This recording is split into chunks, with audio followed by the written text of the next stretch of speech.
우리가 지금까지 구원에 관하여 살펴보았죠. 구원이 뭔지. 그러니까 사실 구원이라는 것을 계속 강조해도 이 구원을 누리지를 못하니까 구원이 뭔지를 모르는 경우들이 굉장히 많아요. 우리가 지금까지 구원에 대해서 살펴보았는데요. 구원은 하나님의 택하심이에요. 그러니까 우리의 어떠함이 아닙니다.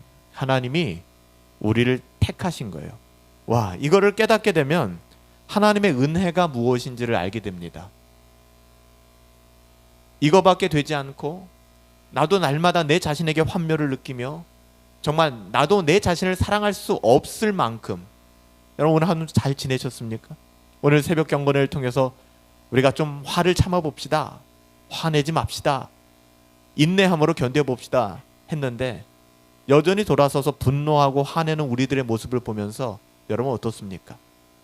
정말 끔찍하지 않습니까? 그런 상황 속에서도 하나님께서 그런 나를 아시고 나를 택하셨다는 거. 구원이라고 하는 것은 우리의 어떠함으로 설명될 수 있는 게 아니라니까요. 그러니까 자꾸만 내까짓 게 무엇인데, 아유 나는 아무것도 아니에요, 나는 형편없어요, 그러면서 오히려 예배의 자리에서 멀어지고 경건의 자리에서 멀어지는 분들이 계시거든요. 이건 진짜 은혜를 모욕하는 행동입니다. 그러니까 나올 수 있는 거예요. 우리의 그 어떠함이 있기 때문에, 그 끔찍함이 있기 때문에. 그럼에도 불구하고 우리를 택하셨고 그 택하심을 우리는 인지하지 못하지 않습니까? 그렇잖아요. 우리가 만약에 하나님이 우리를 부르지 않으셨다면 우리는 인지를 못해요. 하나님이 우리를 부르신 것은, 택하신 것은 창세 이전에 우리를 택하셨다니까요. 우리는 구원받은, 그러니까 우리의 구원이라고 하는 것은 우리가 세례받은 날, 우리가 예수 믿기로 결정한 날이 아니라는 사실입니다. 훨씬 그거보다 더 넓어요. 이 땅에 기초가 세워지기 전에 하나님께서 우리를 택정하셨다는 사실, 여러분 이 사실을 깨닫게 되면은요, 신앙에 굉장히 많은 게 바뀌게 됩니다. 하나님의 어떠하심을 분명히 알게 되기 때문에. 그 하나님께서 우리를 그냥 택하시고 모른 척 하시는 게 아니라 우리를 불러주셨다라고 말씀드렸죠. 내가 너를 지명하여 불렀다, 우리의 이름을 꼬집어 불렀다는 거예요. 여러분 삭개오라는 사람에 대해서 제가 누누이 말씀드리잖아요. 삭개오는 그냥 세리장으로서 괜찮은 인생을 살았던 사람입니다. 당시에 괜찮은 직업이었어요. 왜? 돈을 많이 번다라는 기준에 따르면 굉장히 괜찮은 직업이었습니다. 그러니까 오늘날에도 이 직업이 괜찮냐 안 괜찮느냐가 연봉과 돈과 복지로 따진다 그러면 여러분들 똑같은 생각을 하고 있는 것입니다. 삭개오의 직업은 좋지 않은 직업이었잖아요. 영적으로는요. 세상적으로는 굉장히 좋은 직업이었어요. 그런데 하나님께서 그 영혼을 택하셨기 때문에 삭개오는 자기의 연봉에, 자기의 세상의 부요함에 만족할 수가 없었던 겁니다. 이게 하나님의 택하심이 있다라는 증거입니다. 세상의 어떠함으로 충만함을 누리고서 그 어떠함만으로 끝났다라고 생각하는 사람들은 정말 구원을 의심해 보아야 되는 거예요. 정말 구원받은 하나님의 자녀들은 세상의 그 어떠함이 내게 가득 채워졌다 할지라도 그 마음에 상함이 있는 것입니다. 근데 오히려 교회 다닌다는 사람들이 반대의 경우가 너무 많은 거예요. 세상의 그 어떤 결핍, 세상의 그 어떠함 때문에 끝없이 나락으로 떨어지고 끝없이 하나님을 원망하고 끝없이 경건을 대척하는, 대척점에 서는 수단으로 사용한다는 것이죠. 너무 안타깝지 않습니까? 여러분 이런 삭개오가 뭐가 부족해서 예수 선생 찾아 나왔겠습니까? 여러분 그 당시 예수님은요, 우리가 아는 메시아로서의 그런 입지, 존재감이 아니었단 말이에요. 당시에 그때 어떤 성각자 이 정도의 레벨이었을지도 모르겠습니다. 그러니까 삭개오가 예수님 안 찾아가도 그의 인생 별로 문제가 안 됐어요. 근데 삭개오는 허한 마음을 가지고 예배당으로 나왔다는 거예요. 오늘날의 표현으로 하면은 예배당을 찾아왔다는 것입니다. 할 거 많죠. 금요일 저녁에 세상 친구들, 세상 사람들은 불금이라고 얘기하고, 불금까지는 아니라고 할지라도 금요일날 진짜 피곤하잖아요. 그냥 치킨이나 한 마리 시켜 먹으면서 세상 사람들 맥주 한잔 마시면서 드라마나 영화나 자기들 못 봤던 거 넷플릭스나 정주행하면서 그렇게 시간 보낼 수 있잖아요. 게임이나 하면서. 우리는 게임이나라고 얘기하지만 그네들 나름대로는 스트레스 풀면서. 근데 우리가 이런 시간에 하나님을 찾아 나왔다는 거 아니겠습니까? 가장 불행한 건 뭔지 아세요?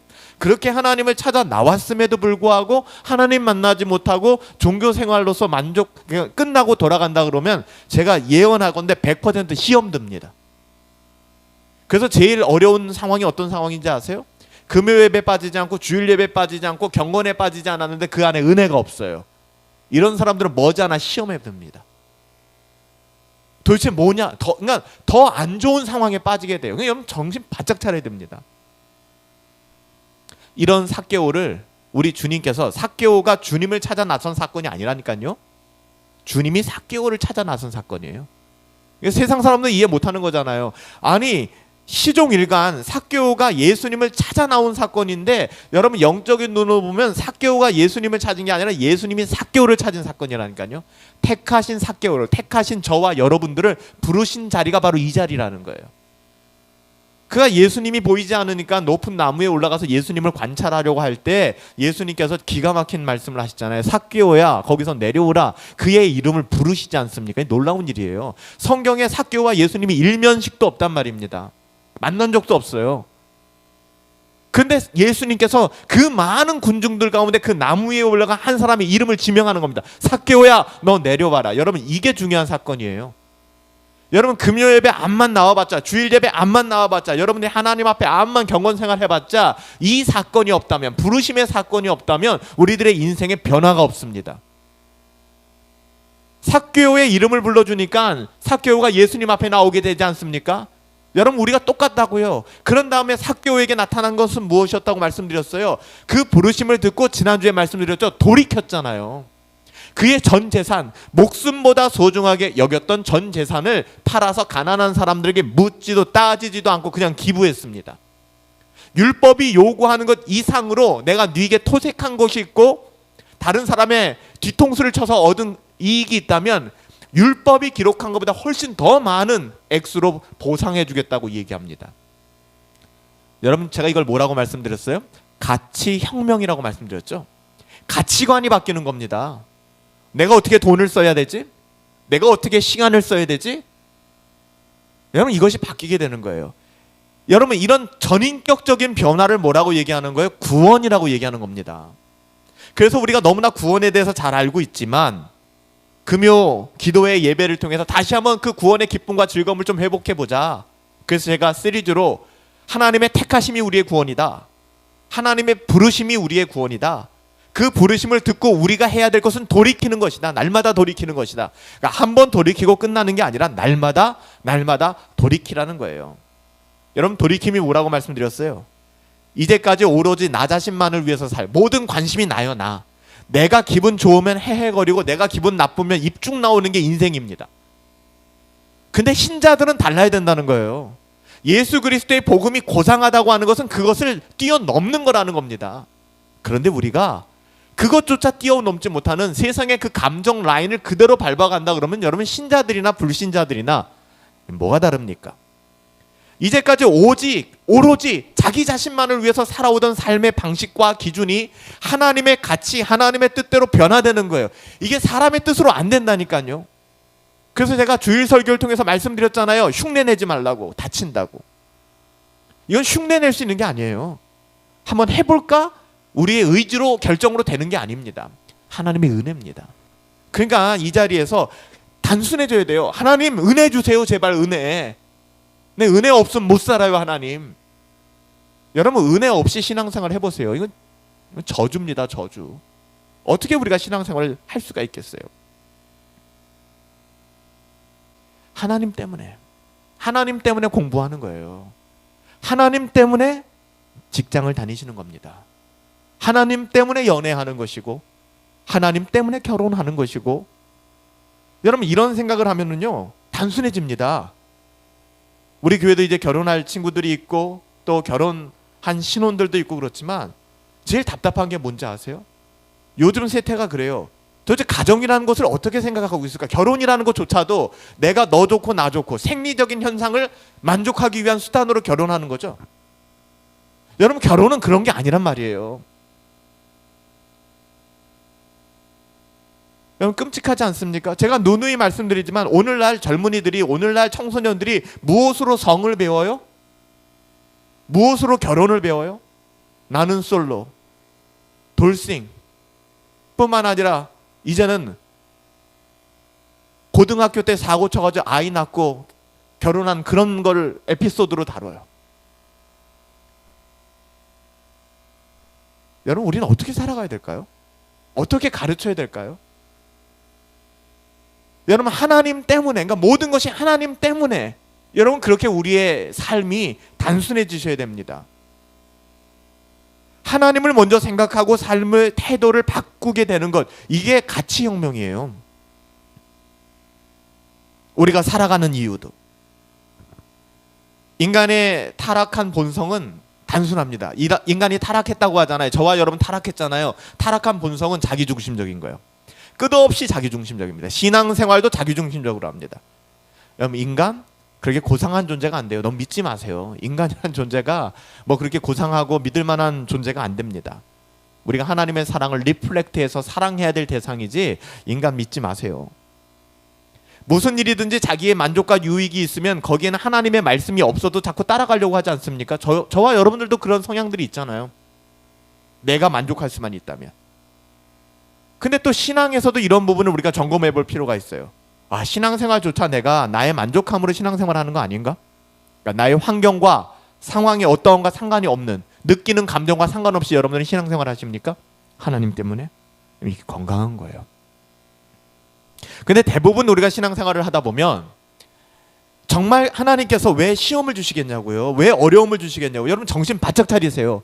우리에게 어려움을 주시고 시험을 주시고 그러는 것은 감당할 수 없을 만큼 우리를 힘들게 만들어서 우리를 나락으로 떨어뜨리게 함이 아니라는 것입니다. 그러니까 제일 어리석은 사람이 어떤 사람들이에요? 시험을 만나고 어려움을 만나서 예배를 포기해요. 이거 진짜 미치고 환장하는 겁니다. 아니, 하나님께서 시험을 주신 이유는 더 예배하고 기도하고 정면 돌파하고 이것으로 너의 믿음이 이 모든 것을 이루어내는 것을 보게 하기 위해서 우리를 시험에 들게 하시는 건데, 테스트를 하시는 건데, 그것 때문에 다 포기하겠대요. 그러니까 애들이 시험 때문에 학교 안 나가겠다는 거 똑같은 소리 하는 겁니다. 여러분들이 만약에 학부모라면 어떻겠어요? 중간고사, 기말고사가 싫어서 학교 안 나간답니다. 여러분 뭐라고 얘기하겠습니까? 이거 같은 바보 같은 소리가 어디 있습니까? 여러분 고3쯤 되면 이제 모의고사 보잖아요. 모의고사 보는 이유는 뭡니까? 전국 등수까지 다 매겨서 모의고사 보는 이유는 뭐예요? 수능을 준비하는 거 아닙니까? 모의고사 못 볼 수 있어요. 그걸로 자기의 약점을 발견하고 다시 보완하고, 그래서 마지막 수능을 잘 보기 위해서 아이들이 고3 기간을 보내는 거 아니겠습니까? 근데 모의고사 보기 싫다고 학교 안 가겠다는 거예요. 정말 부모 입장에서는, 아니면은 선생님들 입장에서는 이거 열불 터지는 얘기죠. 여러분 그 마음을 아시겠습니까? 하나님께서 우리를 시험에 들게 하는 것은 템테이션, 유혹이 아니에요. 테스트예요, 테스트. 근데 그 테스트를 우리에게 이미 이길 힘을 주시고 아시고 하나님께서 적당하게 주신다는 겁니다. 여러분 불가능하다고 하지 마세요. 넘지 못할 산이라고 자꾸 입으로 감옥 하나 짓고 들어가서 아휴 넘지 못해. 네, 그럼 그렇게 사세요. 인생 너무 비참하잖아요. 여러분 그 감옥을 부숴버리고 나오세요. 넘지 못할 산이 어디 있습니까? 넘지 못할 파도가 어디 있어요? 우리 주님이 계신데. 이게 여러분 신앙입니다. 이게 우리에게 진짜 복이고요. 여러분 생각과 습관을 바꾸는 거 진짜 쉽지 않죠. 전 기적과도 같다고 생각합니다. 생각과 습관을 바꾼다는 것. 이 기적을 가능하게 하는 게 뭐라고요? 복음이에요, 복음. 여러분들. 여러분들의 인생이 다 그렇게 바뀌지 않았습니까? 복음이 진짜 우리를 그런 능력으로 밀어넣는가? 아니면 복음이 액세서리인가? 아무리 티포지 많이 하고 개혁신앙 가르치고 뭐 조직신학 가르치고 그래봤자 뭐예요? 기독교 강요 가르치고. 여러분 정작 기독교 강요를 썼던 존 칼빈은 하나님 나의 심장을 하나님 앞에 올려드립니다. 개혁된 교회는 날마다 개혁되어져야 된다고 우리가 맨날 앞에 써붙였잖아요. 그걸 지식으로만 담으면 뭐하냔 말이에요. 우리의 마음에 변화가 없는데. 여러분 구원 받으셨나요? 여러분 우리가 구원받았다라고 하는 것은요, 우리의 모든 죄가 사함 받았다라는 것입니다. 여러분 탕자의 비유 알고 계시죠? 이 말도 안 되는 이 몹쓸 놈의 아들이죠. 둘째 아들. 이 둘째 아들이 아버지가 시퍼렇게 살아 계신데 유산을 요구합니다. 여러분 우리 유산을 요구합니다. 그리고 가출합니다. 아버지는 이 둘째 아들이 어떻게 될까를 알았을까요? 몰랐을까요? 너무나도 잘 알았어요. 아, 이놈의 자식 이런 정신 상태로 유산 받아 나가면은 허랑방탕하게 쓸 텐데 주식하고 코인하고 유흥업소 가고 뭐 좋은 차 사고 이러다가 결국에는 쪽박 찰 텐데 알고 있었어요. 그럼에도 불구하고 조르는 아들에게 그것을 내어줬습니다. 예견했지만 허용한 거예요. 여러분, 이것이 하나님의 마음입니다. 그 탕자가 우리고요. 바닥까지 떨어졌죠. 하나님께서 거기서 내 그럴 줄 알았다 이놈의 자식아, 너 한번 망해봐, 그런 마음이었을까요? 안타까운 마음이었습니다. 그리고 이 아들이 아버지께 돌아와 용서를 빌잖아요. 어떻게 보면은 우리는 이 사건 보면서 어떻게 생각해요? 아, 이 둘째 아들이 이제 철 좀 들었구나 라고 생각하죠. 하지만 우리가 정말 영적으로 눈여겨봐야 될 것은 뭐냐면요, 아버지는 이 둘째 아들이 유산을 요구하고 심지어는 가출했을 때에도 이미 그때도 그 아들을 용서하고 계셨다는 사실이에요. 여러분, 이거 아십니까? 여러분, 이거 알면 무너지는 거예요, 우리의 마음이. 둘째 아들이 아버지에게 왔을 때 나는 아버지의 아들이라 칭함이 감당이 안 돼요. 저를 그냥 종 중에 하나라고 여겨주세요. 나는 아무것도 아니에요. 그 마음이요. 그 마음이 우리 마음이어야 된다니까요.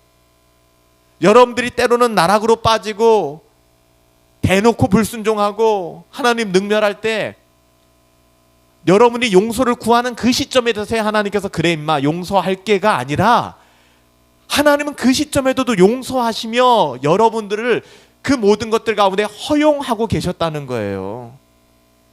이게 얼마나 놀랍습니까? 이런 아버지의 용서가 아들이 마음을 돌이키고 집으로 돌아올 수 있는 근거가 된 거예요. 우리가 지금 하나님께 나올 수 있는 근거가 된 것이고요. 예수님의 십자가 이전에 구원이 없었나요? 그렇지 않죠. 하나님께서는 구약 시대에도 이미 우리를 용서하고 계셨어요. 2000년 전에만 딱 용서하신 게 아니라 이미 그 이전에 모든 사람들도 용서하셨습니다. 십자가 이전에 십자가의 모형을 주셨죠. 그게 뭐예요? 제사죠. 양새끼 잡아다 소새끼 잡아다가, 그렇잖아요, 순결하게 제사를 드리고 안수하고 제사를 드림으로 우리의 모든 죄를 소와 양과 짐승들에게 전가시키고, 여러분, 그래서 우리의 죄가 없어집니까? 이것이 다 예수 그리스도의 십자가의 모형이었잖아요. 여러분, 죄인들의 특징이 뭔지 아세요? 뭐라고 생각하세요? 무슨 죄를 짓는 거? 죄인들의 특징은 죄를 인식하지 못하는 겁니다. 자기가 죄인인지를 몰라요. 종교적인 언어로 죄인입니다 라고 얘기하지 진짜 본인이 죄인이라는 것을 모르고 산다는 거예요. 죄의 가장 큰 부분이 뭐예요? 원죄죠. 원죄. 이거 설명 안 해도 알지 않습니까? 이 원죄로 인하여 자연 발생하는 것이 뭐예요? 자범죄, 실행죄입니다. 그러니까 우리가 왜 수많은 가지를 뻗게 되는가? 그 뿌리 자체가 죄로 오염되었기 때문입니다. 여러분, 그 원죄는 어디서부터 시작했어요? 에덴 동산에서 아담과 하와가 선악과를 따먹는 그 순간. 누누이 말씀드리지만 선악과는 뭐라고 말씀드렸어요? 어떤 특정 열매가 아니라 하나의 상징이었습니다. 사과일 수도 있고 배일 수도 있고 오렌지일 수도 있어요. 중요한 것은 하나님께서 명령하신 거예요. 이건 따먹지 마. 그래서 그 의미가 부여가 된 것이죠. Wrong and right. 옳고 그름을 네가 판단해서는 안 돼. 그러니까 다시 말하면 이건 사과인데 모든 사과 다 먹어도 되는데 하나님이 이거 먹지 말라고 했다고 해서 이거 못 먹을 이유가 뭐가 있어? 그럼 모든 사과도 다 먹지 말라고 했어야지. 이런 생각하지 말라는 겁니다. 하나님이 먹지 마 했으면 먹지 말라는 거예요. 그것을 먹음직도 하네, 먹어야지 하는 것 자체가 wrong and right, 옳고 그름을 하나님이 아니라 내가 판단하겠다는 겁니다. 하나님의 자리에 내가 앉겠다라는 거예요. 이게 타락입니다. 여러분, 우리의 죄는 다 여기서부터 시작해요. 아마 교회를 다니시는 분들도 그렇고 교회를 다니지 않는 대부분의 사람들은 선악을 인간이 판단하는 게 뭐가 잘못이야 라고 얘기할 겁니다. 이 정도로 악해요. 심지어는 오늘날 교회에서도 그러니까. 교회에서도 목사가 아무리 하나님의 말씀을 대언하고 전하고 말씀으로 가르치고 말씀으로 권면하고 말씀 따라가자, 말씀 따라가야 산다라고 얘기해도 대놓고 안 따라온단 말입니다.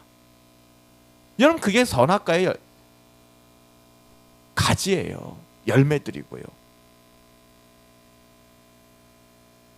하나님의 영역을 내가 차지하겠다라는 마음이죠. 하나님의 뜻보다는 내 뜻이 더 중요해. 타락한 인간은 우리가 그래서 끊임없이 경건을 추구하는 거예요. 여러분들, 끊임없이 경건을 추구하지 않는 한 끊임없이 죄를 죄로 자각할 수 없습니다. 여러분, 경건 추구하지 않으면 더 이상 죄가 죄로 여겨지지가 않아요. 여러분, 영국이 중국을 정복하기 위해서 어떤 수단을 썼죠?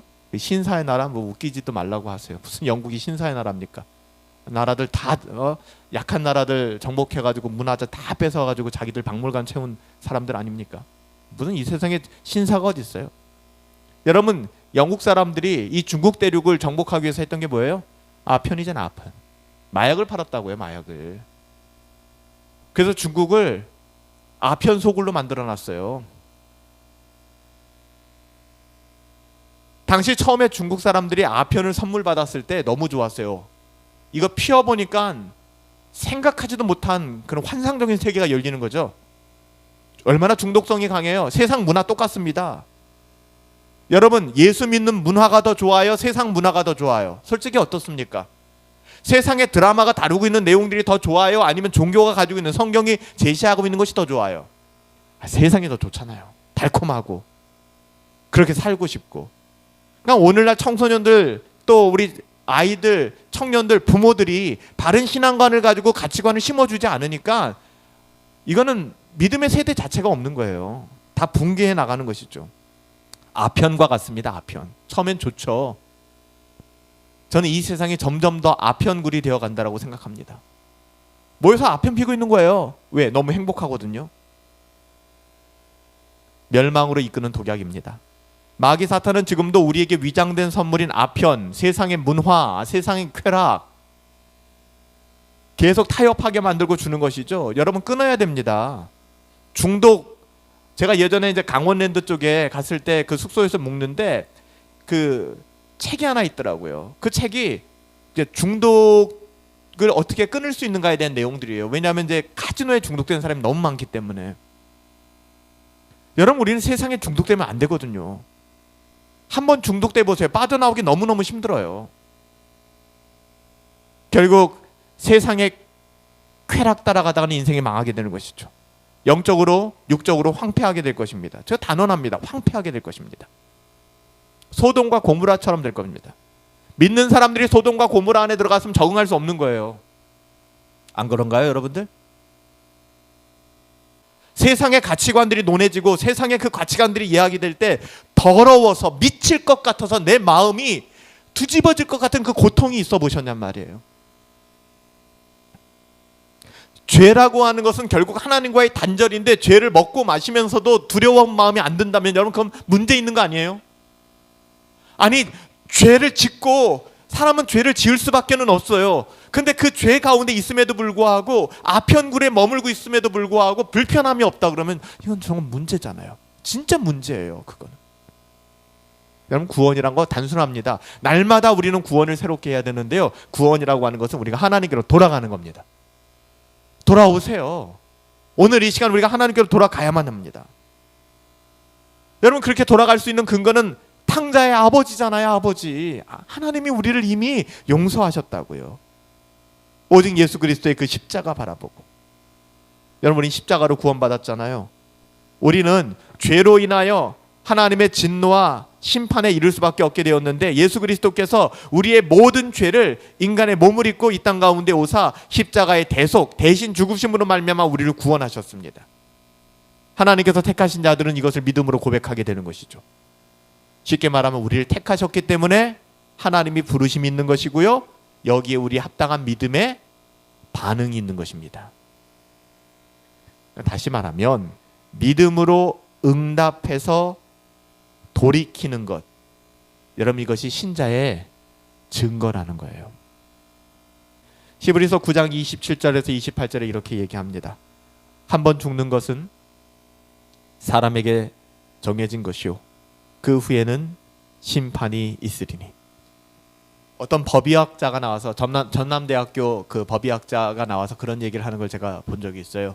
이 전남권의 이제 그 거점 병원이어서 그러니까 모든 이제 사건 사고들, 특히 이제 살인 사건이나 사망 사건들이 일어나면은 거의 모든 부검이 그리로 들어온다고 하더라고요.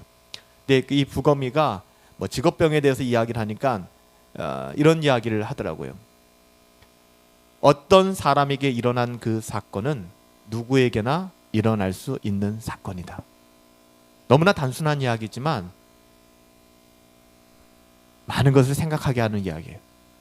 오늘도 수많은 사람이 차를 타고 가다 교통사고를 당하고, 수많은 사람이 병원에 가서 좀 괜찮은데 싶어서 좀 좋지 않은데 가서 진료를 받았는데, 그래도 뭐 괜찮은데 그런 마음 가지고 진료 받았는데 말깁니다, 이런 판정을 받기도 하고. 우리가 생각할 때 그것은 소수의 누구만의 이야기다라고 얘기하지만 그 늘 죽음을 다루고 그 사람의 죽음을 파헤치고 그 죽음을 평가해야 되는 사람이 그렇게 얘기를 하는 거예요. 이 사람에게 일어난 이 죽음의 사건은 이 땅을 살아가는 모든 사람에게 일어날 수 있는 사건이다. 그렇기 때문에 늘 죽음을 의식하며 살아간다고 하더라고요. 그래서 그 교수님이 난청이래요. 잘 듣질 못한대요. 그런데 죽음, 사망 이런 말은 굉장히 잘 들린대요. 거기에 관계된 사람이기 때문에. 성경은 뭐라고 얘기합니까? 한 번 죽는 것은 사람에게 정해진 거예요, 여러분들. 여러분 지금 우리의 건강을 자랑하지 마십시오. 한 번 살고 가는 것입니다. 내일 세상을 떠난다고 해도 20년, 30년 더 살다가 세상 떠나는 사람하고 뭐가 다릅니까? 결국 죄나 짓고 세상 떠나는 거 다를 게 뭐가 있겠습니까? 근데 보세요. 한 번 죽는 것은 사람에게 정해진 것이요. 그 위에는 뭐가 있다고? 이게 중요하잖아요. 심판이 있다고요. 여러분 오늘 죽고 내일 죽고가 중요한 게 아니에요. 내후년에 죽고 10년 뒤에 20년 뒤에 30년 뒤에 죽고가 중요한 게 아니라 그 죽음이라는 커튼이 넘어선 다음에, 커튼이 열린 다음에 우리에게 뭐가 있다고요? 심판이 있다는 겁니다. 믿거나 믿지 않거나 전혀 상관이 없어요. 이거는 어떤 사람들은 그러겠죠. 보여줘, 이 광신자야, 그 누가 믿어? 라고 얘기하겠죠. 욕하라고 하세요. 하지만 그도 죽음을 맞이하게 될 것이고 그 죽음 이후에 저는 믿습니다. 그나 저나 동일하게 하나님 앞에 서게 될 것입니다. 그때도 그런 이야기 하라고 하세요. 한 번 죽는 것은 사람에게 정해진 거예요. 우리는 언젠간 죽어요. 그렇기 때문에 이 세상의 삶에 너무 연연하지 마십시오. 오히려 어떻게 내 인생을 살 것인가를 오늘 이 시점에서 다시 고민하세요.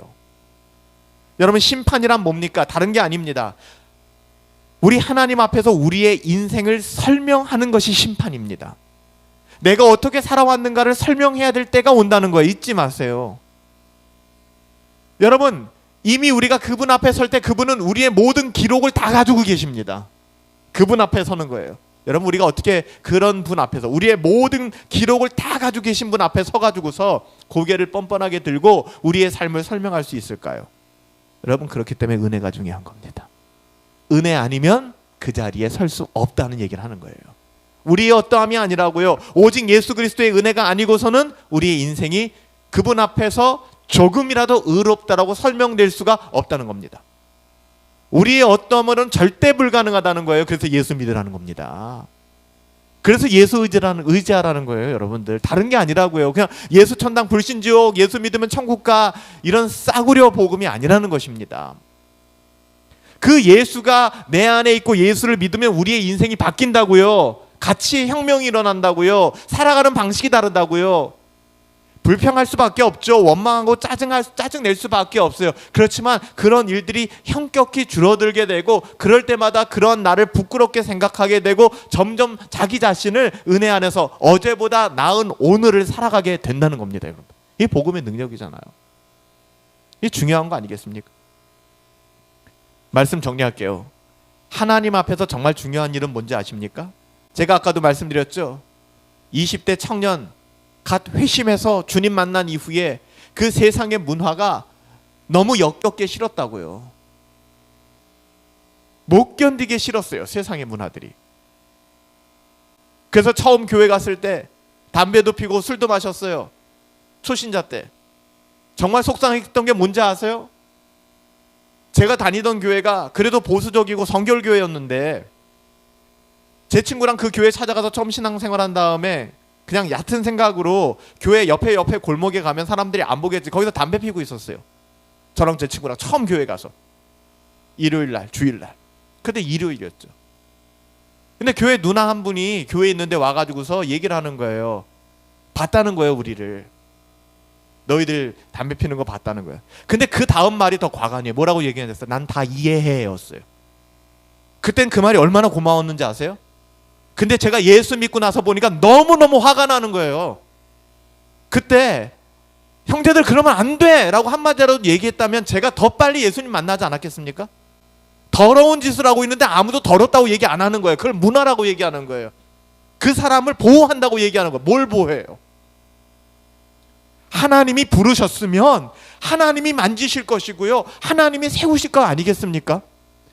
뭘 잘났다고 우리들의 머리 굴려가면서 이렇게 좀 젠틀하게 해주고 기다려주면 그건 왜 우리 방식으로 하냔 말입니다. 여러분, 신자가 죄를 끌어안고 산다면 그 인생은 견딜 수가 없습니다. 여러분, 죄 짓고 사라집니까? 죄를 끌어안고 사는데 인생이 고통스럽지가 않아요. 이 신자입니까? 신자는요, 죄를 끌어안고 살면 괴로워서 살 수가 없습니다. 시편 32편 3절 4절에 보면 다윗의 고백이잖아요. 이 정도로 고백해요. 내가 입을 열지 않을 때 종일 신음함으로 내 뼈가 부서지고 쇠하여졌습니다. 주의 손이 주야로 나를 누르오니 내 진액이 다 빠져서 여름 가뭄에 마름같이 되었나이다. 이게 죄를 지은 다윗의 고백이었어요. 이 신자의 고백이에요. 근데 죄를 짓고도 괜찮대요. 심지어는 죄를 짓는 사람을 보고도 괜찮대요. 마음 힘들게 하면 안 된대요. 교회를 속이고 자기를 속이고 죄를 짓고 방탕하게 살아가는데도 이해해 줘야 된대요. 그냥 뭔 놈의 이해입니까? 어떻게 해야 될까요, 우리가? 그 사람을 미워해서 정죄하는 게 아니잖아요. 주님의 말씀. 다윗은 밧세바를 범했습니다. 변명할 거 되게 많았어요. 그리고 계획적으로 간음죄뿐만 아니라 죄는 또 죄를 낳습니다. 거짓말은 또 다른 거짓말을 낳거든요. 그녀의 남편 우리아를 죽였습니다. 살인죄, 간음죄 동시에 이제 다발적으로 짓는 겁니다. 이 죄가 그래서 무서워요. 여러분, 이때 다윗이 아무한테도 안 들켰습니다. 나단 선지자쯤이 왔으면 그의 입 막는 거 우습지도 않습니다. 다윗은 왕입니다.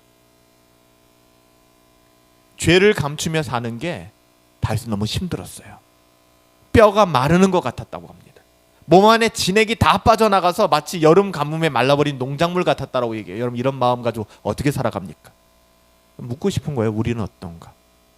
오늘 금요 예배에 나온 저와 여러분은 어떤가? 우리 분당 허브교회 성도님들은 어떤가? 그러니까 죄의 문제에 대한